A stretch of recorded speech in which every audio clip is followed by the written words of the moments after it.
হাতে আর মেরে কেটে 1 মাস, তারপরই ঢাকে কাঠি পড়বে বাঙালির প্রাণের উৎসবের। কিন্তু এখন ঘরের মেয়ের বিচার চায় বাংলা। তাই একের পর এক পুজোর আয়োজকরা সরকারি অনুদান ফেরাচ্ছে। রাজ্যের বিভিন্ন জেলার পুজো কমিটি এবার সরকারি অনুদান নিতে তাদের অনাগ্রহ প্রকাশ করেছে। যদিও এই বিষয়ে কুণাল ঘোষ জানিয়েছেন, কয়েকটি ক্লাব পুজোর সরকারি অনুদান নেবে না বলেছে। 85,500 ক্লাবের মধ্যে এটা বড় জোর 0.01%। এদিকে 4টি ক্লাব এতদিন নেয়নি, এবার অনুদানের জন্য হাইকোর্ট থেকে অনুমতি পেয়েছে। অর্থাৎ এই ক্লাবগুলো আগে পুজোর অনুদান নেয়নি, তারা হাইকোর্টে আবেদন করেছে। হাইকোর্ট বিবেচনা করে তাদের পক্ষে রায় দিয়েছে।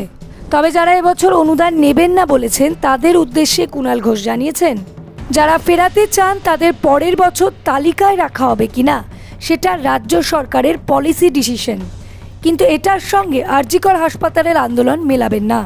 যদিও কুণাল ঘোষের এই মন্তব্যের পর যেই ক্লাবগুলি এবছর অনুদান নিচ্ছেন না তাদের বক্তব্য, আমরা মনে করি নারী নিরাপত্তা সবার আগে, হাসপাতাল অন্যতম সুরক্ষিত জায়গা হওয়া উচিত।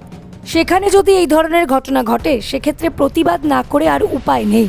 সরকারের কাছে আবেদন, দোষীদের দৃষ্টান্তমূলক শাস্তি হোক।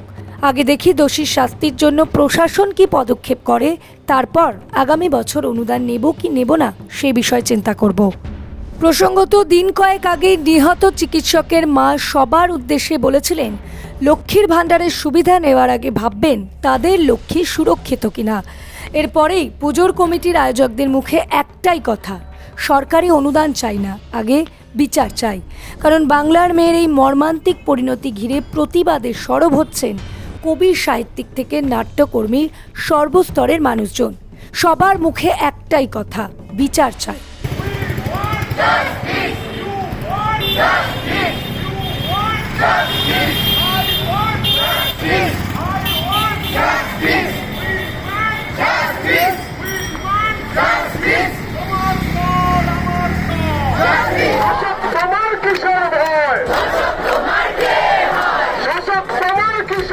বলা বাহুল্য, বিচার আদায়ের পাশাপাশি পুজোর এই অনুদান নিয়ে জনস্বার্থ মামলা দায়ের হয়েছে কলকাতা হাইকোর্টে।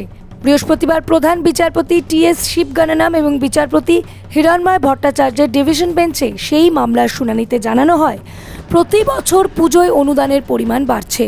এবছর 85,000 টাকা দেওয়া হবে এবং ঘোষণা করা হয়েছে যে আগামী বছর পুজো কমিটি পিছু 1 লক্ষ টাকা করে অনুদান দেওয়া হবে। কোনো অডিট ছাড়াই এই টাকা দেওয়া হচ্ছে।